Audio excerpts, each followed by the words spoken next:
My sister got pregnant by my fiancé, and my family decided to defend her because she was younger. So I got my revenge in the cruelest way possible. Before continuing the story, let us know in the comments which city you're watching from. Don't forget to subscribe to the channel, hit the notification bell so you won't miss more stories, and leave your like on the video. My name is Lindsay, and I need to tell you about the worst thing that ever happened to me. Actually, scratch that. The worst thing that was done to me, by my own family. 3 weeks before my wedding, I was the happiest I'd ever been. 28 years old, engaged to the man I'd loved for 4 years, planning the ceremony of my dreams. Everything was perfect. The venue was booked, this beautiful garden estate outside the city.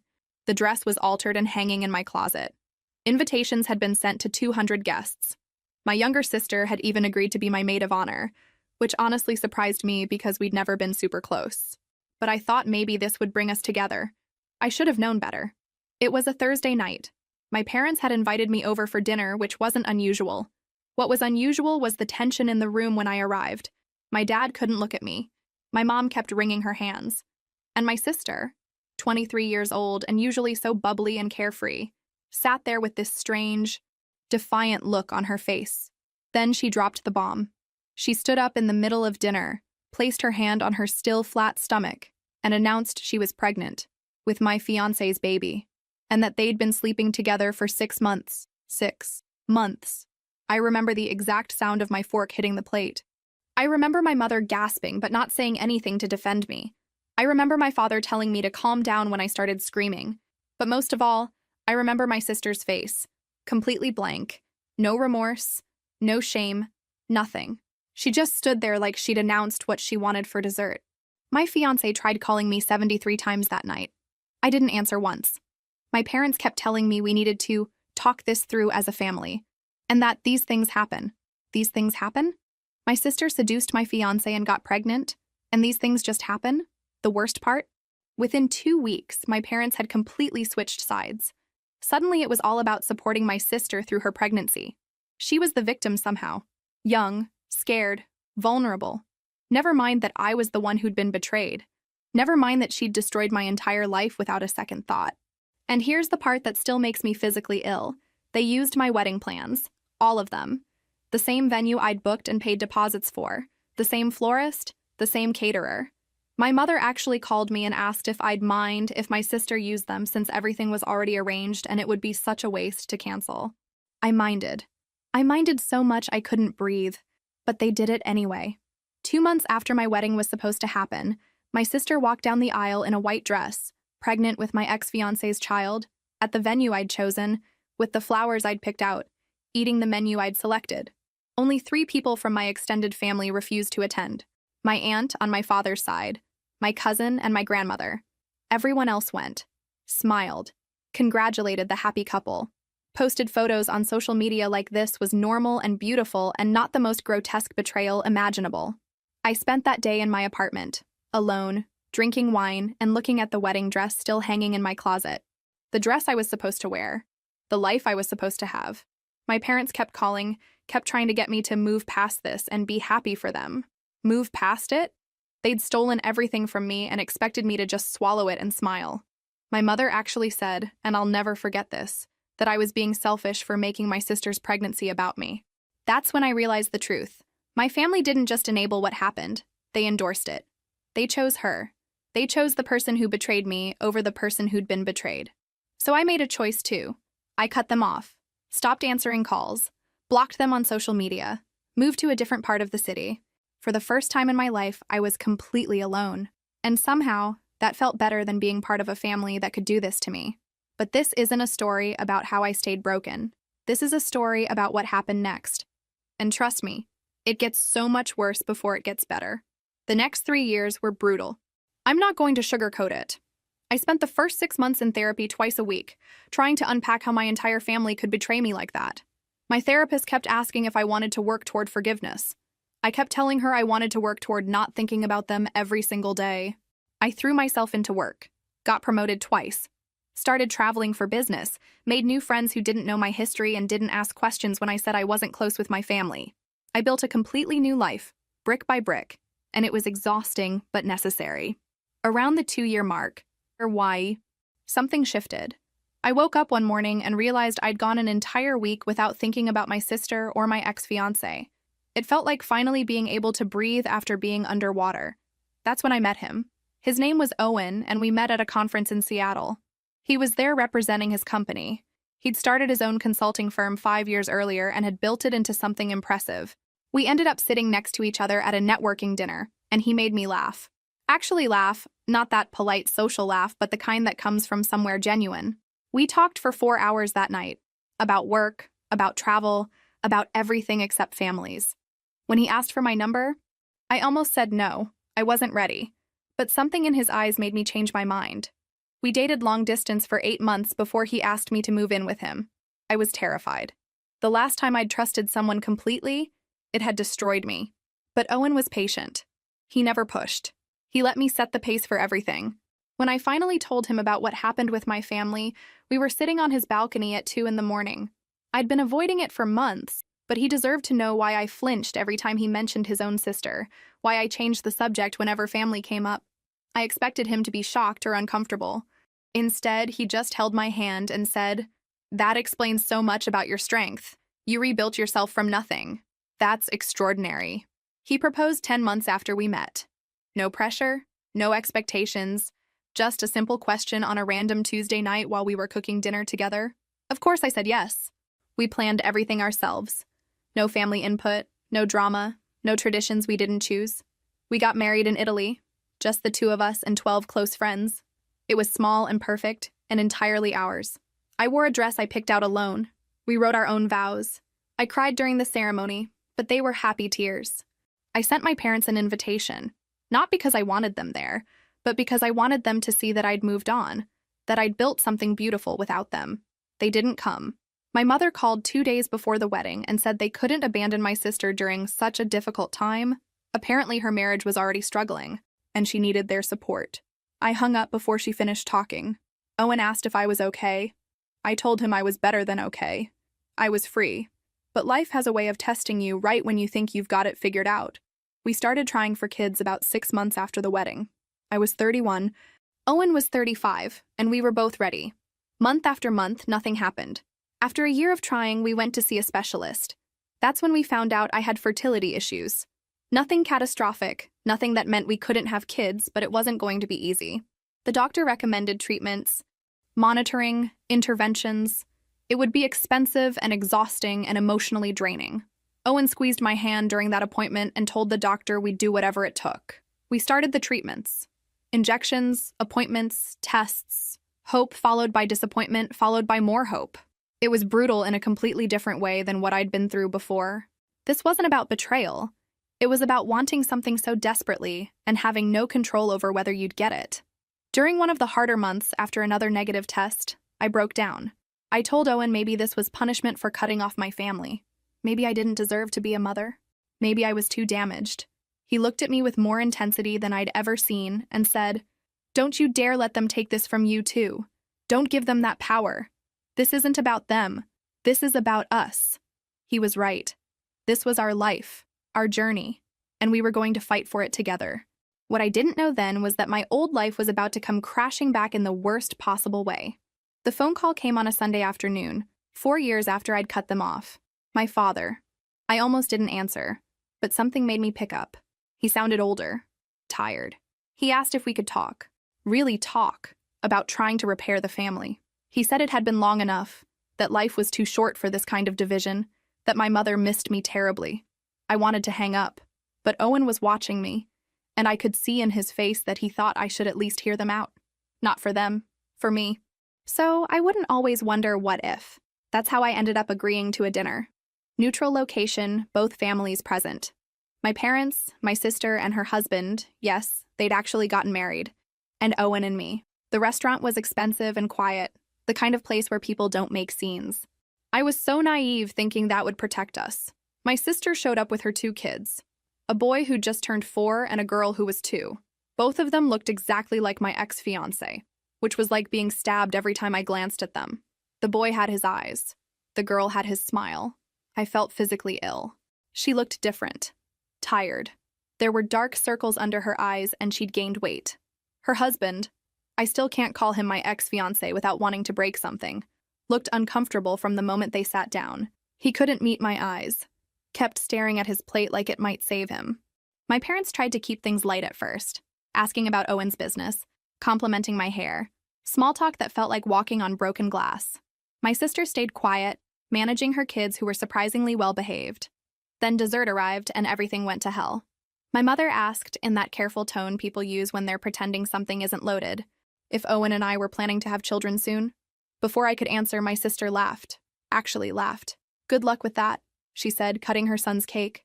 "I heard you were having trouble. That must be so hard, wanting something you can't have." The table went silent. Owen's hand found mine under the table, squeezing so hard it hurt. "Excuse me?" I managed to get out. She looked up, feigning innocence. "What? I'm just saying it must be difficult, especially at your age. I mean, I got pregnant the first time just thinking about it. All 3 times, actually." "3 times? You're pregnant again?" my mother gasped. Delighted. My sister smiled, placing her hand on her still flat stomach. 12 weeks. We were going to announce it later, but yes. Another boy. We're so blessed. I felt like I was going to be sick. Owen's jaw was clenched so tight I thought his teeth might crack. "That's wonderful news," my father said, shooting me a look that clearly meant I should say something supportive. I couldn't. I literally couldn't form words. My sister wasn't done. She turned to Owen. "You must be so patient. I mean, if my husband couldn't give me children, I don't know what I'd do. But I guess when you really love someone, you stick it out, right?" It was the way she looked at him when she said it. The slight smile. The implication. Owen stood up so fast his chair scraped against the floor. "We're leaving." "Oh, come on," my sister said. "I was just making conversation. Don't be so sensitive." My mother reached for my arm. "Please, let's not ruin the evening. Your sister didn't mean anything by it. You know how she is. She just speaks without thinking sometimes." That excuse. That same excuse they'd been making for her my entire life. Something inside me snapped. I didn't sit back down. I stood there looking at my sister, really looking at her for the first time in years, and saw exactly what she was. Not my family. Not someone who'd made a mistake. A person who'd deliberately destroyed my life and felt absolutely nothing about it. "You want to talk about sensitivity?" I said quietly. Too quietly. "Let's talk about it. Let's talk about how you seduced my fiancé 6 months before my wedding. Let's talk about how you got pregnant and announced it like you'd won some prize. Let's talk about how you stole my wedding, my venue, my plans, everything. And nobody in this family said a single word to stop you." "Lindsay," my father warned. "No. I'm done being quiet. I'm done being the reasonable one. I'm done pretending any of this is okay." I turned to my parents. "You chose her. The moment she announced that pregnancy, you chose her. You didn't ask if I was okay. You didn't defend me. You just decided I should get over it and move on because it was easier than holding her accountable." My mother had tears in her eyes. "We were trying to keep the family together. By sacrificing me? By using my wedding plans for her? By expecting me to just swallow it and smile?" I laughed, but it came out harsh. "You didn't keep the family together. You cut me out and pretended that was the same thing." My sister rolled her eyes. "God, are you still on about that? It's been years. Get over it." "Get over it?" I repeated. "You destroyed my life. You betrayed me in the worst way possible. And you've never once apologized. Not once." "Because I'm not sorry," she said simply. Her husband tried to grab her arm, but she shook him off. "You want to know the truth? He was never really yours. If he was, he wouldn't have come to me. Men don't cheat unless they're not getting what they need at home." Owen moved to stand next to me, his presence solid and grounding. "We're done here." But my sister wasn't finished. She looked Owen up and down in a way that made my skin crawl. "You know, if you ever get tired of waiting around for damaged goods, you know where to find me.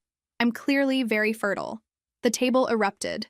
My father stood up, my mother gasped. Owen's face went dark with rage. But before anyone else could speak, I laughed. Really laughed, the kind that comes from somewhere bottomless. "You think that was flirting?" I said to my sister. "You think that makes you desirable? You're pathetic.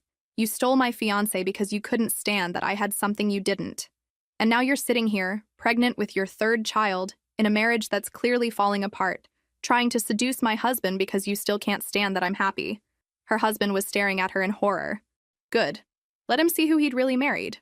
"You want to talk about damaged goods?" I continued. "Look in the mirror. You're 27 years old, stuck with a man who barely looks at you, raising kids in a family that's built on betrayal. Your own son is going to grow up knowing his father cheated on his aunt to be with his mother. That's going to be his origin story. Good luck explaining that. That's enough, my father said. But his voice had no force behind it. I turned to him. You're right.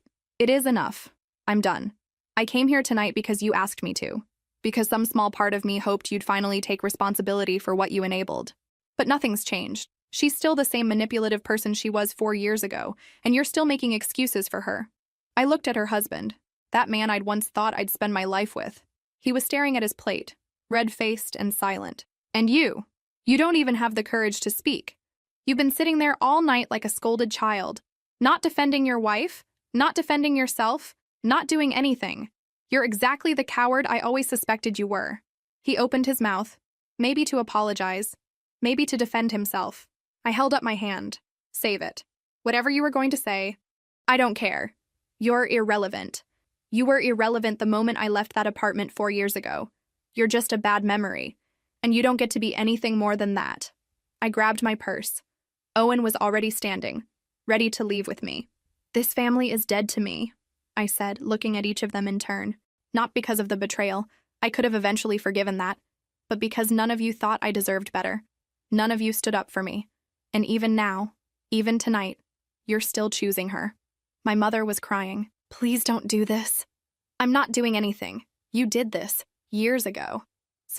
I'm just finally accepting it. We walked out of that restaurant and I didn't look back. Owen drove us home in silence. When we got to our apartment, I broke down. Not because I was sad, because I was free.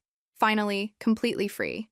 But freedom, I'd learn, comes with its own complicated price. 2 weeks after that disaster of a dinner, I was still processing everything. Owen kept telling me I'd done the right thing, that standing up for myself was healthy, that cutting them off permanently was justified. But late at night, when I couldn't sleep, I'd replay the whole evening and feel this toxic mixture of vindication and rage. I needed to talk about it. But I'd already exhausted Owen's patience with the topic, and my therapist couldn't see me for another week. So I did what thousands of people do when they need to vent. I went online. I found this support group for people dealing with family estrangement. It was anonymous, just usernames and stories. Everyone there had some variation of family trauma. I read through dozens of posts about narcissistic parents, abusive siblings, toxic relatives who'd done unforgivable things. It was oddly comforting, knowing I wasn't alone. So I posted. I wrote out the entire story. The betrayal, the wedding, the 4 years of silence, the dinner, everything. I was careful. I didn't use names, didn't mention the specific city, kept details vague enough that it could have been anyone's story. It was just supposed to be a vent, a way to get it out of my system. The support was immediate and overwhelming. Hundreds of comments from people telling me I'd done the right thing, that my family was toxic, that I deserved better. It felt good, really good. Like validation I hadn't realized I desperately needed. I checked the post obsessively for days. Every new comment fed something in me I didn't want to examine too closely.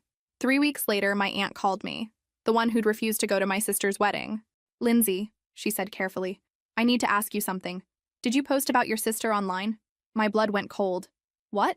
There's a story going around town about a woman who got pregnant with her sister's fiancé and stole her wedding. Everyone's talking about it. The details are too specific. It has to be about your family. I felt like I might throw up. I posted in an anonymous support group. I didn't use any names. How would anyone? Someone must have recognized enough details and started connecting dots. You know how people are. They piece things together and suddenly it's all over social media. Group chats everywhere. It's gotten back to your sister. Good, I said before I could stop myself. My aunt was quiet for a long moment. Lindsay, I understand you're angry.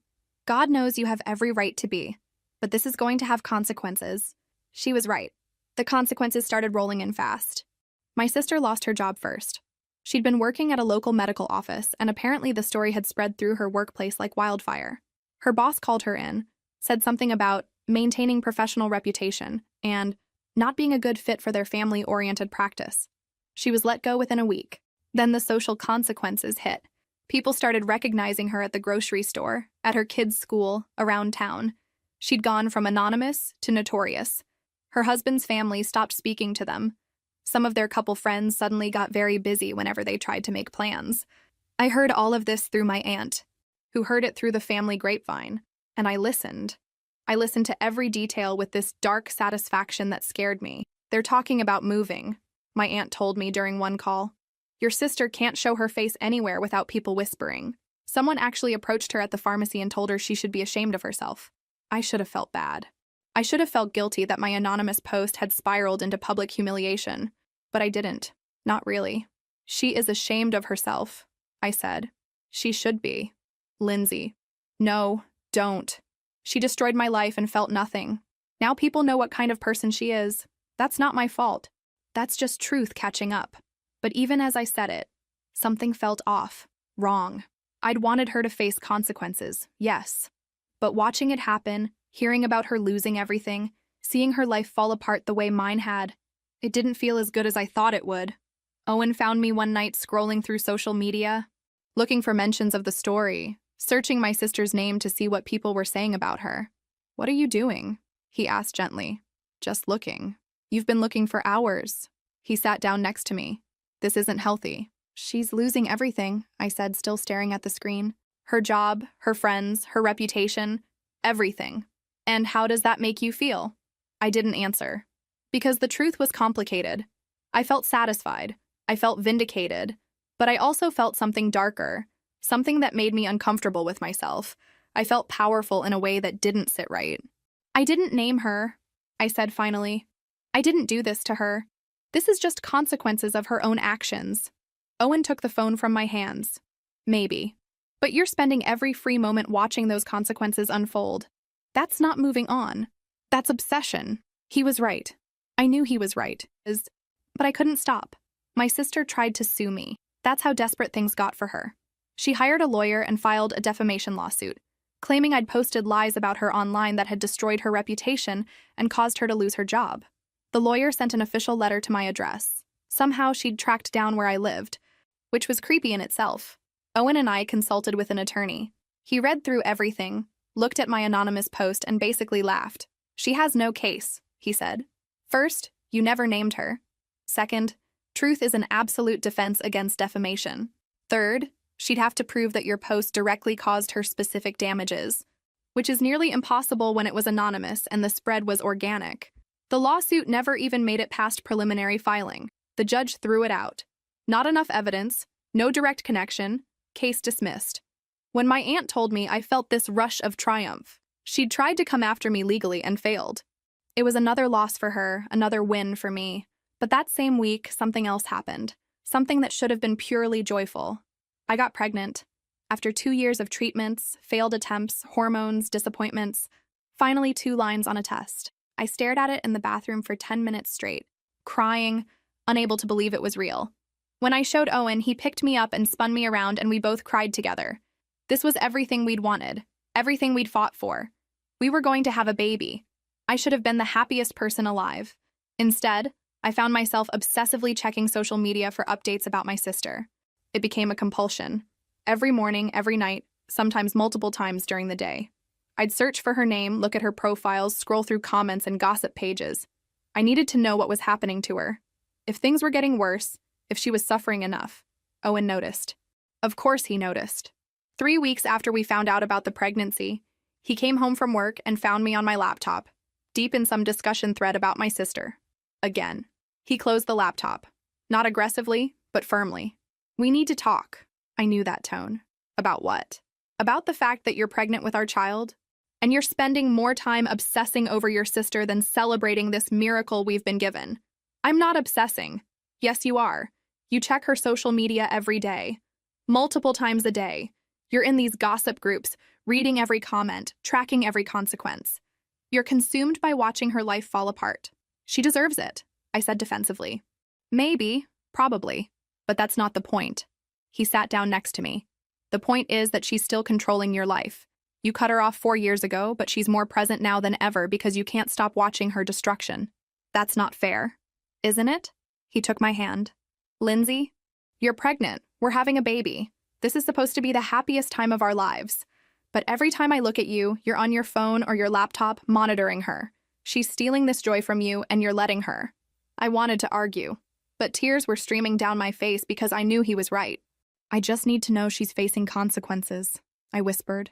After everything she did, I need to know she's suffering the way I suffered. And then what? What happens after she's suffered enough? Will that fix what she took from you? Will that give you back those 4 years? Will that make you happy? I couldn't answer. He pulled me into his arms. You're pregnant with our son, Lindsay, and I'm terrified that when he's born, you're going to be so busy watching her that you'll miss being present for him. That hit me like ice water. The thought of holding my baby while secretly checking my phone to see if my sister was still suffering, it made me feel sick. I don't know how to stop, I admitted. I know, but you have to try. Because this obsession, it's not justice. It's not healing. It's just another form of letting her control you. That night, I lay awake thinking about what he said. I thought about my sister losing her job, being gossiped about, struggling. And I thought about the satisfaction I'd felt hearing about it. That dark, ugly satisfaction that was eating away at the person I wanted to be. I'd spent 4 years building a new life.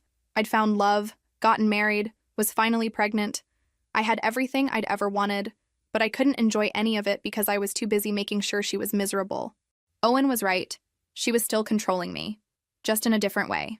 But knowing something and changing it are two very different things. 3 years passed. 3 years of sleepless nights and first words and tiny shoes and everything that comes with being a mother. My son was born healthy, 8 pounds. Dark hair, Owen's eyes, and he was perfect. Absolutely perfect. I'd gotten better. Not completely. I still occasionally found myself wondering about my sister, still had moments where I wanted to check on her downfall. But Owen's words had stuck with me. I focused on my baby, on my marriage, on building this new chapter of my life. I thought I'd moved past it. I really did. Then I saw him. I was at the grocery store with my son in the cart. He was 3 now, chattering away about everything he saw. When I turned down an aisle and froze. My nephew. The 4-year-old boy I'd seen at that disastrous dinner years ago. He was older now, obviously around 7. He was with my mother, who looked like she'd aged a decade. I should have left, should have turned around and gone a different direction. But I stood there, hidden partially by a display, watching them. My mother was buying generic brands of everything, the cheapest options. Her cart was full of basics, nothing extra. My nephew looked thin, not dangerously so, but like he wasn't getting enough. His clothes were worn but clean. They didn't see me. I made sure of it. But I watched my mother counting change at the register, watched my nephew ask for candy and her having to say no, watched them leave with their meager groceries. I shouldn't have done what I did next. But I couldn't help myself. I called my aunt that evening after my son went to bed. How bad is it? I asked without preamble. She knew immediately what I meant. She sighed. Bad. Your sister's husband left her about 6 months ago. Finally had enough, I guess. He has the kids on weekends but pays minimal support. She's living with your parents with all 3 children. She can't find work anywhere. Her reputation is too damaged in this town. What's she doing for money? My aunt was quiet for a long moment. You don't want to know. Tell me. She's been trying to sell content online. Pictures. That kind of content, it's not going well. I felt sick. Not satisfied. Sick. That kind of content? I'm not going to spell it out, Lindsay. But yes, she's desperate. Your parents are supporting 4 people on their retirement income. It's not enough. She's doing what she thinks she has to do. I ended the call feeling hollow. This wasn't satisfaction. This was watching someone spiral into something dark and desperate, and knowing, on some level, that I'd contributed to pushing her there. 2 weeks later, my aunt called again. Her voice was shaky. It leaked, she said. Someone from town found her content and recognized her. It's spreading everywhere. The photos are on gossip sites, being shared in local groups. Everyone's seen them. I thought I'd feel triumphant. This was ultimate humiliation, exactly what part of me had wanted. But instead, I felt nothing, just empty. Her kids! My aunt continued, her voice cracking. They're being bullied. Kids at school found the photos somehow. They're showing them to other kids, mocking them. That's when it stopped being abstract. I saw him again a few days later. Same grocery store, same time of day. But this time, my nephew was crying. Really crying. The kind of desperate sobs that come from deep hurt. My mother was trying to calm him down in the parking lot, but he was inconsolable. A group of kids his age were pointing and laughing from across the lot. That's him. His mom is the one in those pictures. I stood by my car, my own son oblivious in his seat, and watched my nephew fall apart. Watched him scream at those kids. Watched my mother trying to shield him. watched the other parents pull their children away while shooting disgusted looks at my mother. My son said something from his car seat, but I couldn't process it. I was locked on that scene, on a 7-year-old boy whose life was being destroyed because of his mother's choices, because of desperation, because of a chain of consequences that led back, in some way, to me. The kids eventually left. My mother got my nephew into the car. I could still hear his crying from across the parking lot. I got in my car and drove home on autopilot. When Owen came home that evening, I told him what I'd seen. "That child did nothing wrong," I said, my voice shaking. "He's 7 years old, and his classmates have seen explicit photos of his mother. He's going to carry that for the rest of his life. That's not your fault," Owen said carefully. "Isn't it? I posted that story. I set this in motion. She made her choices. All of them. But her son didn't. He didn't choose any of this." I looked at our sleeping child. If something like that happened to our son, I'd want to die. I'd want to burn the world down to protect him. Owen pulled me close. "You're not responsible for her choices or their consequences. Maybe not legally. Maybe not directly. But that night, I couldn't shake the image of that little boy crying in a parking lot because of something I'd helped unleash. The nightmares started about a week after I saw my nephew crying in that parking lot. In them, I was the villain. Not my sister. Me. I'd watch myself from outside my body, smiling as I destroyed someone's life. Sometimes it was my sister. Sometimes it was her children. Sometimes it was strangers whose faces morphed into people I loved. I'd wake up gasping, covered in sweat, unable to shake the feeling that the dream version of me was more honest than the waking one. Owen would hold me when I woke up like that, but he stopped asking what the nightmares were about. I think he knew. I think we both knew I was processing something I didn't want to face. Then one afternoon, my son asked me a question that broke something inside me. We were coloring together at the kitchen table. He was 3.5, at that age where they pick up everything and ask about everything. He'd been unusually quiet, concentrating on staying inside the lines of his drawing. "Mommy," he said without looking up, "what's an ant?" My hand froze mid-stroke. "What?" "An ant. Grandma said something about an ant when we were at her house last week. She was talking to Grandpa." "What is it?" "My mother-in-law. She must have been discussing something with Owen's father." My son had overheard. "It's your mom or dad's sister," I said carefully. "Do I have one?" I should have told him the truth.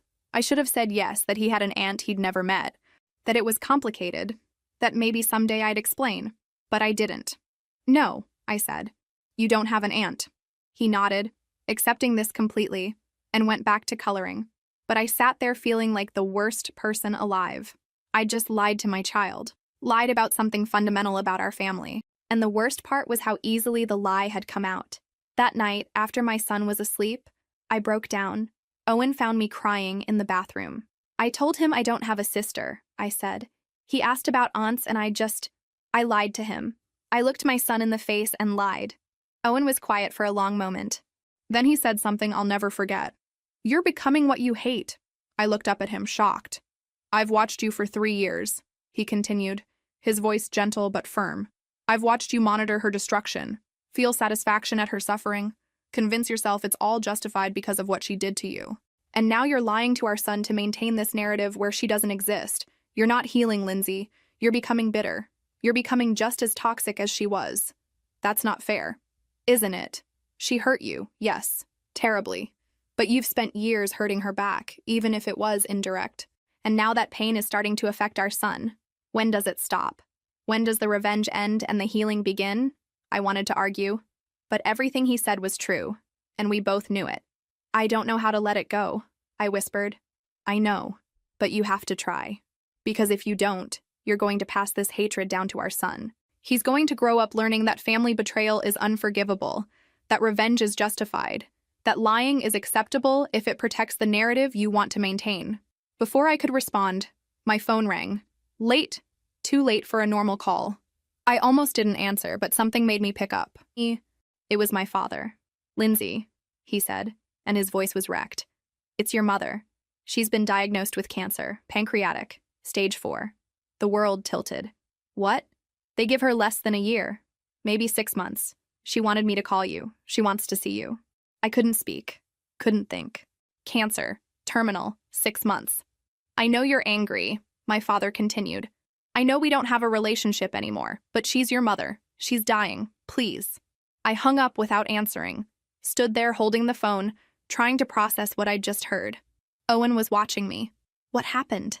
My mother has cancer. Terminal. Less than a year. He pulled me into his arms.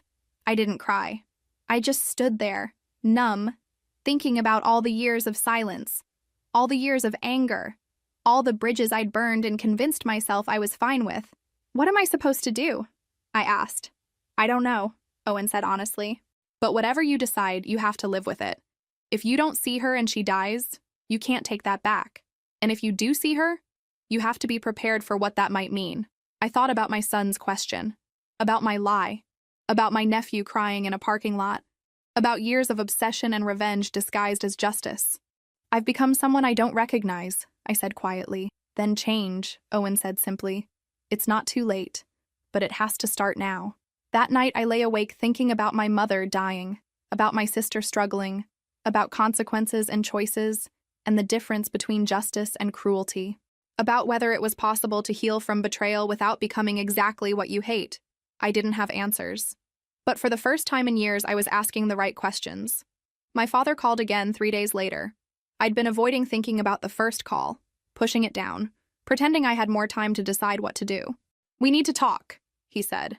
Your mother wants to make a request. I met him at a coffee shop. Neutral territory. He looked older than I remembered. Thinner, grayer, worn down by the weight of everything that had happened to our family. She has about 6 months, he said without preamble. The doctors were clear. It's aggressive. There's no treatment that will make a difference at this stage. I stirred my coffee, not drinking it, just needing something to do with my hands. She doesn't want you to forgive your sister, he continued. She knows that's not something she can ask, but she has one request. When the time comes, when she passes, she wants you both there, at the funeral. She doesn't want to be buried with her daughters still at war. That's not fair, I said immediately. I know. She's asking me to stand next to the person who destroyed my life, to pretend we're a family, to perform grief while the person who betrayed me is there doing the same thing. She's not asking for a performance. She's not asking you to reconcile. She's asking for 2 hours of your life where you're in the same room for her sake. That's all. I laughed bitterly. That's all? Dad, you have no idea what you're asking. I do, he said quietly. I know what she did. I know we handled it wrong. I know we chose her when we should have supported you both differently. I know all of it. But this isn't about rewriting history. It's about giving your mother peace before she dies. What about my peace? When do I get that? He didn't have an answer for that. That night, Owen and I had the longest conversation we'd had in months. I told him about my father's request, about the funeral, about the impossible position I was in. If you don't go, you'll regret it, Owen said. Not because of them, because of you. You'll spend the rest of your life wondering if you made the right choice. And if I do go, if I stand there next to her and have to watch her cry and pretend to be the grieving daughter, then you'll know you did everything you could. You'll know you gave your mother what she asked for in her final days. I hate this, I said. I hate that she's putting this on me, that I have to choose between my own pain and her peace. I know, but that's the choice, and only you can make it. The next day, I did something I should have done years ago. I made an appointment with a therapist, not the one I'd seen after the initial betrayal. A new one, someone who could help me process this fresh hell. Her office was calm.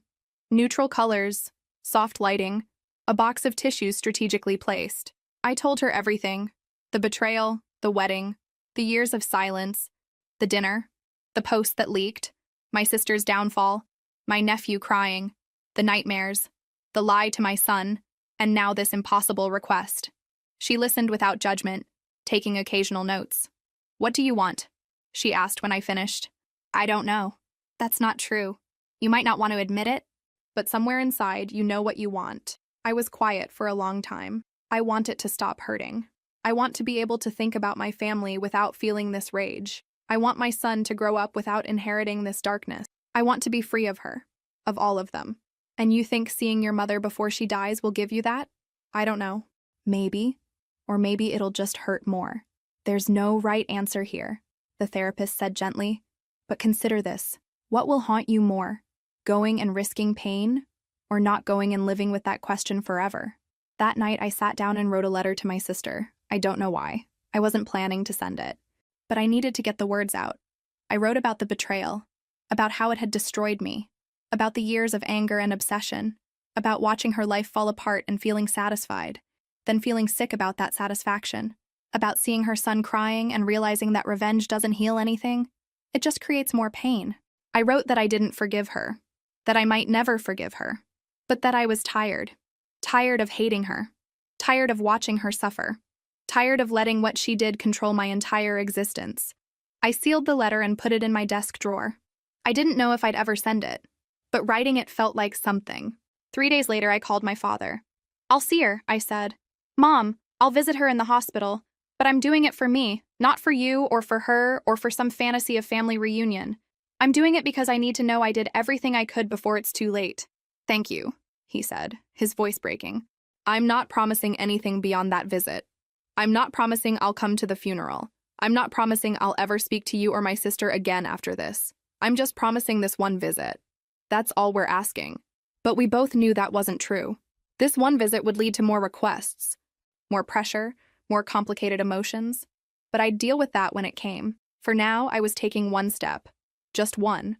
Not for them. For me. The hospital smelled like antiseptic and desperation. I'd been in hospitals before, for my son's birth, for routine appointments. But this felt different, heavier. Like the building itself knew why people came here and mourned with them. I was supposed to meet my father in the lobby at 2 o'clock. He'd take me to my mother's room. Controlled visit, limited time, no drama. That was the plan. But plans never work out the way you think they will. I got there early, anxious and unable to wait at home any longer. Owen had offered to come with me, but I needed to do this alone. I sat in the waiting area, mindlessly scrolling through my phone, trying not to think about what I'd say to my mother. Then I heard a child's voice. "Grandpa, I'm scared." I looked up. My nephew. The 7-year-old I'd seen crying in that parking lot. He was sitting across the waiting room with my father, wearing clothes that looked too big for him, his face drawn and pale. Next to him was my sister. We saw each other at the same moment. Her eyes widened. Mine probably did too. Neither of us had expected this. My father looked between us, clearly panicking about the accidental encounter. For a long moment, nobody moved. Nobody spoke. We just stared at each other across a hospital waiting room, years of pain and anger and betrayal hanging in the air between us. My sister looked terrible. Not in a petty, satisfying way, in a genuinely concerning way. She'd lost weight. Her hair was pulled back messily. There were dark circles under her eyes so pronounced they looked like bruises. She looked defeated, broken. Her other 2 children weren't there, probably with their father for the weekend.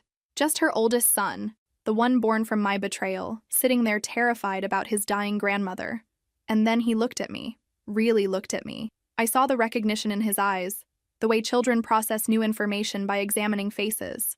"Dad," he said quietly, tugging on my father's sleeve. "Who is that lady?" My father's face went pale. "You're my aunt," the boy said suddenly, his eyes going wide. "Aren't you? You look like Mom, and Grandpa talks about 2 daughters sometimes." The waiting room went silent. My sister had tears streaming down her face. My father looked like he wanted to disappear. And I stood there, frozen, staring at this child who'd just realized he had an aunt he'd never known about. "Yes," I said finally, my voice barely above a whisper. "I'm your aunt. Why haven't I met you before?" It was such a simple question, such an innocent question, and there was no good answer. "It's complicated," I managed. "Did you and Mom have a fight?" My sister made a sound, something between a sob and a gasp. She stood up abruptly. I need some air." She practically ran toward the hallway, her shoulders shaking. My father started to go after her but stopped, looking torn between his daughter and his grandson. The boy looked confused and scared. "Did I say something wrong?" "No," I said quickly. "No, you didn't say anything wrong. I should have left, should have walked away. But I found myself sitting down next to him instead. Your grandma is very sick," I said gently. "That's scary for everyone. Your mom is upset about that. Not about you. Is she going to die?" The bluntness of children. "Yes," I said honestly. "Probably soon." He was quiet, processing this. Then, "Are you upset too?" "Yes, very upset. Even though you and Mom had a fight?" "Even though." He nodded like this made sense in his child's logic. "Sometimes I fight with my brother, but I still love him. The simplicity of it. The innocence. He had no idea about the magnitude of what had happened between his mother and me. To him, it was just a fight between sisters that had gone on too long. "That's very wise," I said. My sister came back then. She'd wiped her face, but her eyes were red and swollen. She saw me sitting with her son and stopped, like she wasn't sure if she should intervene. "Mom?" the boy said. "This is my aunt. Her name is—" He looked at me, realizing he didn't know. "Lindsay," I said. "Lindsay," he repeated. "That's a nice name." My sister and I locked eyes. For the first time in 7 years, we really looked at each other, not with anger, not with hatred, just with the weight of everything we'd done to each other, everything we'd lost, everything we'd destroyed. She looked like she wanted to say something. I probably did too, but neither of us spoke. My father cleared his throat. "Your mother is asking for you, both of you." Both. Of course. This had been the plan all along, hadn't it? Get us both here, force us into the same space. My sister picked up her purse. "Come on," she said to her son, then to me. "You go first, I'll wait." "No," I heard myself say. "We'll go together." It wasn't forgiveness. It wasn't reconciliation. It was just exhaustion. Exhaustion with the fighting, with the hatred, with carrying this weight. We walked down that hospital corridor side by side, not speaking, not looking at each other, but together. And behind us, my nephew held my father's hand and asked if Grandma would want to know he'd met his aunt today. I didn't have an answer for that. I didn't have answers for anything anymore. My mother died 2 months later. Peacefully, they said, though I'm not sure what peaceful means when you're dying of cancer. I'd visited her 3 more times in those 2 months. We'd talked about small things, my son, the weather, memories from when I was young. We never talked about the betrayal. We never talked about my sister. We just existed in the same space, and maybe that was enough. The funeral was exactly what you'd expect. A church service, a eulogy my father delivered that made everyone cry. Hymns, flowers, people I hadn't seen in years offering condolences and carefully not mentioning the family drama they definitely knew about. My sister sat on the opposite side of the church with her 3 children. We'd made eye contact once when I arrived. She'd nodded. I'd nodded back. That was it. Owen stayed close to me throughout the service, one hand always on my back or holding mine. My son was too young to really understand what was happening, but he was quiet and well-behaved, sensing the weight of the occasion. At the cemetery, we stood on opposite sides of the grave as they lowered the casket. My father stood between us, physically and metaphorically trying to bridge a gap that seemed impossible. People filed past, dropping flowers, saying final goodbyes. Eventually, everyone left. My father took my nephew and the other kids back to the car. They needed to use the bathroom, needed snacks, needed a break from grief. Owen took my son to look at other headstones, giving me space. And suddenly, it was just me and my sister, standing on opposite sides of our mother's grave. The silence stretched. I thought about walking away. This didn't have to happen. We could maintain our distance, even in death. But then she spoke. "I destroyed everything." Her voice was barely audible. "I know that. I've known it for years. I don't expect your forgiveness. I don't deserve it." I looked at her across that fresh grave. Really looked at her. She was 30 years old, but looked 40. Life had been brutal to her in ways that showed. "I became you," I said, surprising myself. "Trying to destroy you. I became exactly what I hated." She looked up, confused. "That post," I continued. "The one that leaked. I did that. I knew what would happen. Maybe not the specific details, but I knew it would hurt you. I wanted it to hurt you. I deserved it. Maybe. But here's the thing. I knew about the photos. When they leaked. I found out before most people. I could have warned you. Could have tried to help you take them down before they spread too far. But I didn't. I made a choice to let it happen. To let you suffer." She was crying now, silent tears streaming down her face. "I watched you lose everything," I said. "Your job, your reputation, your marriage. And I felt satisfied. I told myself it was justice, but it wasn't. It was revenge. And the worst part is..." My own voice broke. "The worst part is I didn't care who else got hurt. Your kids. Your son. I saw him crying in that parking lot because other kids had seen those photos of you, and even then, part of me thought you deserved it." "I did deserve it," she whispered. "But you're right. My son didn't. None of my kids deserved to suffer because of my mistakes." We stood there, both crying now, on opposite sides of our mother's grave. "I can't forgive you," I said. "Not yet.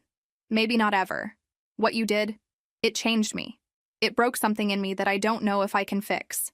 I know, but I can't keep doing this. This hatred, this obsession with your destruction, it's poisoning me. It's affecting my marriage, my son, my entire life. I've become someone I don't recognize. Someone cruel. She wiped her face. I'm sorry. I've been sorry for years, but I didn't know how to say it. Didn't think I had the right to say it. I destroyed your life because I was jealous and selfish and stupid. And I've spent every day since then paying for it. Your kids shouldn't have to pay for it too.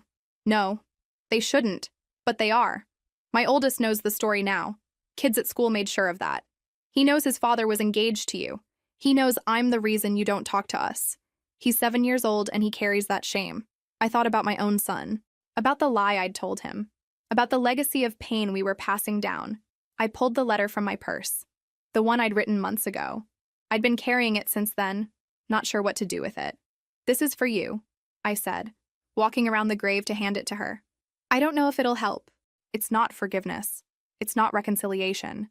It's just acknowledgement of what happened, of what we both did to each other, of where we are now. She took it with shaking hands. Can I read it? Not now. Later, when you're alone. She nodded, holding the letter like it was something fragile. Thank you for being here today, for talking to me. I know how hard this must be. It is hard. It's the hardest thing I've done in years, but it's necessary. Will I see you again? After today? I didn't know how to answer that. I don't know. I need time. I need to figure out who I am when I'm not consumed by anger at you. That's fair. She paused. Your son is beautiful. I saw him at the service. He looks like you. Thank you. Your kids. They seem good. Resilient. They're surviving. That's about all I can manage right now. We stood there awkwardly, not sure how to end this conversation. Not sure what came next. I should go, I said finally. Owen's waiting. My son will be getting restless. Of course. Lindsay. She stopped, swallowed. Thank you. For the letter. For today. For not hating me quite as much as you should. I do hate you, I said honestly. But I'm trying not to let it define me anymore. I walked away then, back to Owen and my son. Back to my life. As I walked, I heard her crying again, alone at our mother's grave, holding a letter that contained years of pain distilled into a few pages.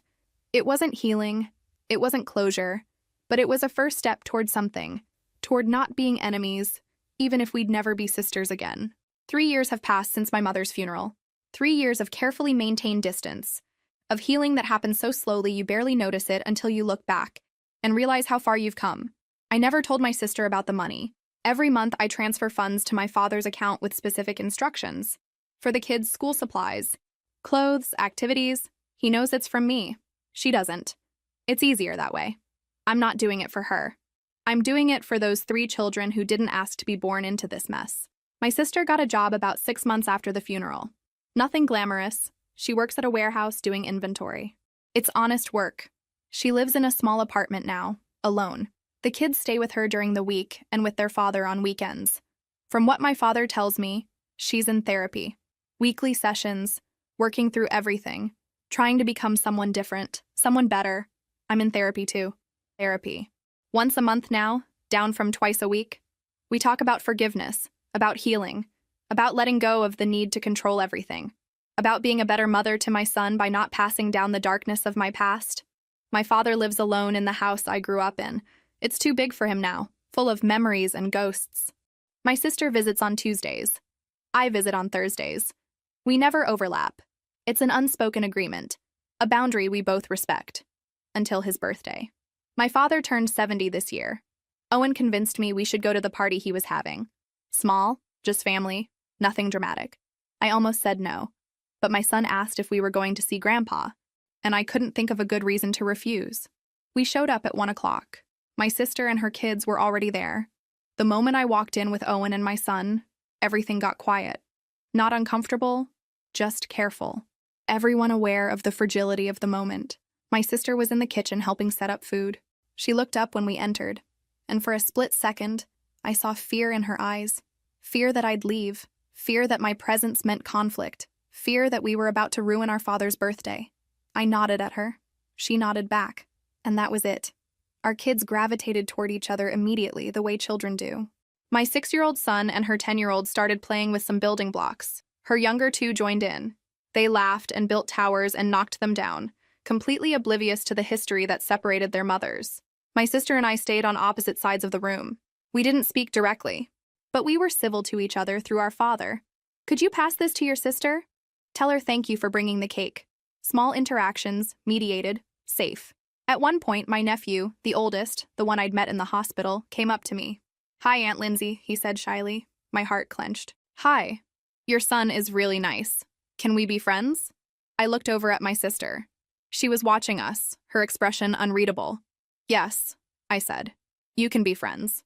Later, after cake and presents and awkward small talk, I found myself standing in the backyard watching all the kids play together. My sister came out a few minutes later, stood about 10 feet away from me, and watched them too. For a long time, neither of us spoke. Then she said quietly, "Thank you." "For what?" "For the money. I know it's from you. Dad's terrible at keeping secrets." I didn't confirm or deny it. "My therapist says I need to accept help without analyzing the motives behind it," she continued. "That's hard for me, but I'm trying. So, thank you. It's helped. It's for the kids." "I know, but still." We watched my son teach her daughter how to do a cartwheel. She was terrible at it, but he was patient, demonstrating over and over. "They don't know," my sister said. "About us. About everything that happened. I haven't told them. Neither has my son. He knows he has an aunt and cousins, but not the whole story. Maybe they never need to know. Maybe we can let them just be cousins. Let them have what we destroyed." I thought about that. About the weight of family history. About cycles of pain and revenge. About whether it was possible to break those cycles. "We'll never be sisters again," I said. It wasn't cruel, just honest. "I know, but we don't have to be enemies either." She looked at me then, really looked at me. "No, we don't. I don't forgive you. I don't know if I ever will. I don't deserve your forgiveness. But I don't hate you anymore. Not the way I used to. I'm just tired. Tired of carrying it." "Me too." My son called out then, asking me to watch him do something. I waved, told him I was watching. When I looked back, my sister had moved slightly closer. Not much. Just enough that we were standing together rather than separately. "Maybe this is enough," she said quietly. "Maybe we don't need to be family in the traditional sense. Maybe we can just coexist. For them." I looked at our children playing together, laughing, building something new that had nothing to do with what we'd destroyed. "Maybe," I agreed. "Maybe that's enough."